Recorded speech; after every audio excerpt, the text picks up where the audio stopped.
Love is a losing game.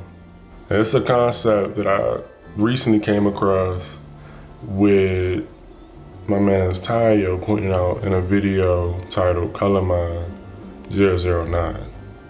That's episode 9 of his YouTube channel, Color Mine, right? And I was like, yo, you done said something right there. I actually, when he said it, fireworks were going off, the gears were turning, everything in my mind was like, yo, there's so many ways that this concept can go, and I want to address every single one of them. But I'm going to expand on what he mentioned in his video and just talk about it specifically from a black male, cisgender heterosexual standpoint when it comes to relationships. And most of what I'm going to focus on is romantic relationships, but everything that I say within romantic relationships can apply to friendships, family relationships, even professional relationships. So when you think about love, you think tender, soft, sweet, caressing, concern, genuine consideration for somebody else, and specifically emotional consideration for somebody else. And then we think about losing a game, it's like, bruh, how we strategize, we practice, how do we still end up losing? If you lose, it means you ain't up to snuff. You ain't the best and the brightest. You still gotta go to the practice field. You still gotta take a couple free throws in the gym. You ain't ready yet if you still losing. So when you put both of those together, love is a losing game. Put love and losing in the same sentence. It got me thinking, hold up. First and foremost, losing in romantic relationships is 1, inevitable, 2, I argue, necessary, 3, it's not inherently bad. When I think about me getting into a relationship with somebody else, romantic relationship specifically, there's gonna be dimensions of me that I'm gonna bring into the relationship. But if I'm gonna be in a relationship with somebody else and my identity and their identity, they have to merge. Like the way we see the world, everything that I do influences how they see the world and everything that they do. Anything that they do or say influences me in some form or fashion because we're connected by choice. So what happens when there are elements of me that are trash? What happens when there are elements of me that are underdeveloped? There are dimensions of me that just shouldn't be, / dimensions of me that don't help the relationship or make the other person uncomfortable, that makes them feel any type of negative way. In that regard, if I actually care about this other individual, then I need to make sure that I do what I can to pull my weight in the relationship, to be authentic in who I am in a relationship, but also make sure that anything that does make them uncomfortable and I can actually fix it, then it's worth my time and effort for the sake of the relationship to work well, for me to address it. If that means me losing elements of me or dimensions of my identity that I thought were integral to who I was, but in reality, it's like, no, it's just a habit. It's just a trait that you thought was innate to who you are as a person. It ain't that deep, bro. It's just a tendency, it's just a habit. It's something that you learn from somebody else, and you just kept doing it, but nobody ever pointed it out to you as detrimental or harmful or cumbersome or just unnecessary. So when my partner points that out, that's up to me to make the decision to say, okay, is this really something that is gonna make or break who I am as a person and who I want to be and who I see myself as and how I want other people to see me? Or is it just like, bruh, just you can change, you can grow, you can mature, you can let that dimension go, you can lose it. It's cool. Let it go. It's inevitable that I'm gonna lose dimensions of me throughout the duration of a long-term relationship. Just think about it, even separate from my partner. If I'm aging, I'm growing, I'm maturing, certain things, certain priorities that I held when I was 15, by the time I hit age 30, I'm gonna be thinking about things differently. I will have had other experiences that just lead to me losing different dimensions of my identity, different dimensions of how I see the world, different dimensions of my perspective on life. Some of that stuff is just gonna fall off anyway. So losing is inevitable in a relationship. Losing is inevitable because both people, or look, if polyamorous relationship, everybody involved, they're gonna grow and change within the relationship as individuals. So losing is inevitable.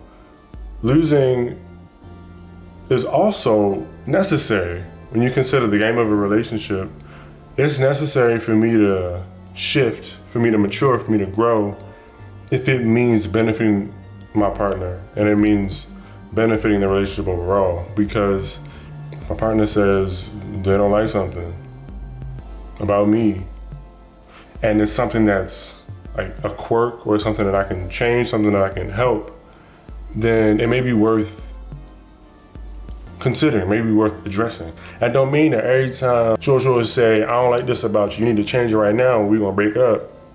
Nah, see, them ultimatums, those may cause more harm than good. So when I consider losing as a necessary element of having a fruitful relationship, I think it's necessary because there's gonna be a give and take. There's gonna be things that my partner likes about me, but then there's also gonna be things that they don't like. And vice versa, there's gonna be things that I don't like about my partner. And it's up to me to speak on it if it's really becoming an issue. Because another thing that you don't want to happen, another thing that I don't want to happen, is that something that started off as a yellow flag, it was kind of minor, it was small, it didn't really have too many repercussions or nothing like that.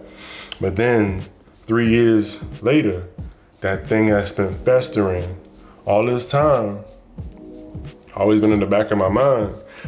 And then it becomes not only a problem, but it births resentment from me to my partner. Where it's like I resent them because of X, Y, and Z that they did 3 years ago. But I didn't realize that it stuck with me and it actually had more of an impact on how I view them than I initially gave it credit for. So I think it's very necessary to lose in relationships. Love is a losing game. You got losing that is inevitable within relationships. You got losing is actually necessary for growth and maturity for the individual within the relationship and for the collective.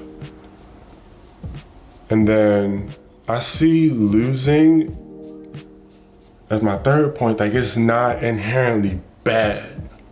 And unfortunately, when you think about losing, it's because you're unprepared, you're not skilled enough, you just aren't good enough, you ain't ready yet, I lost because I made a mistake. It's like, nah, G, don't pigeonhole the concept of losing, because that also pigeonholes our perspective on life and how we see just the world, where it's like it's all or nothing. The zero-sum game. Either I win or I lose. And if I lose, it means that I am inadequate, I am not enough, I'm insufficiently prepared for whatever life throws at me. No, if anything, losing is an opportunity for growth. It's It's like a notification, like, whoa, I still have some growing to do. Whoa, I still have some things to practice. Whoa, I still have some things that I don't know how to do, but I can still learn. So losing is more so an opportunity to learn. Because if you're always thinking, oh, I'm always losing because X, Y, and Z, then it's like, bro, you can fix X, Y, and Z sometimes. Sometimes losing is actually better for the learning process than just getting win after win after win, success after success. Sometimes losing is actually necessary for growth, because when you lose, I imagine it does something psychologically where it's like, this is actually psychological and physiological, where it's just like losing is linked to the same types of reactions as like physical pain. You can look this up, Google Scholar, it's always there. And I know people have done studies on this. But when you think about losing, it's like, I hate losing. I don't wanna do the thing if I know I'm gonna lose. And then I don't wanna lose because it does not feel good. It's not linked to a dopamine rush. It's not linked to good feelings. It's like, yes, we did it, y'all. We lost. Get the champagne bottles, do the thing, cause we lost. Ain't nobody doing that. It's because we're wired to think only winners are the best. Only winners are the ones that deserve the attention, that deserve the accolades, that deserve all good things in life. And the losers in life, it's like, man, y'all should have just did better for real, cause if you was just better at life, you wouldn't be losing. But it's like, nah, there's so many other factors that go into winning versus losing, but that's for another video. But the key point of losing not being inherently bad within relationships, when you consider losing an argument between you and your partner, losing that argument doesn't necessarily mean you're wrong or your perspective is invalid or anything that you say from now on is just discredited and you don't know what you're talking about. Rather, losing in an argument, I know personal experience, it has pushed me to take a step back and think, wait, why did I react to the thing that led to the argument in that way? Or wait, why did I think that this was okay previous to the argument? Because the argument is just like another notification. It's like, whoa, something about the way I was approaching a situation rubbed my partner the wrong way. So it's not so much that, man, it ain't that deep. Why are you making this a big deal? Like, why do you feel this way?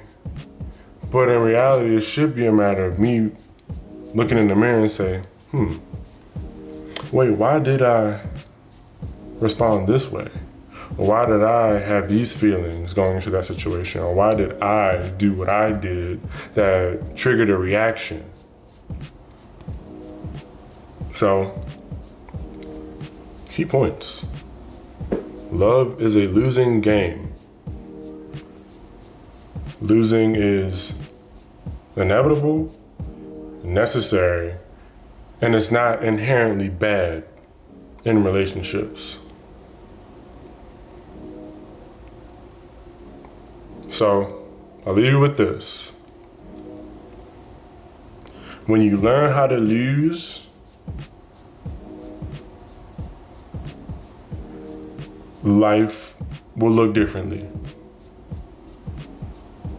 And ideally, it'll look differently for the better. And it'll have positive ripple effects in all of your relationships. Romantic, platonic, familial, professional, what have you.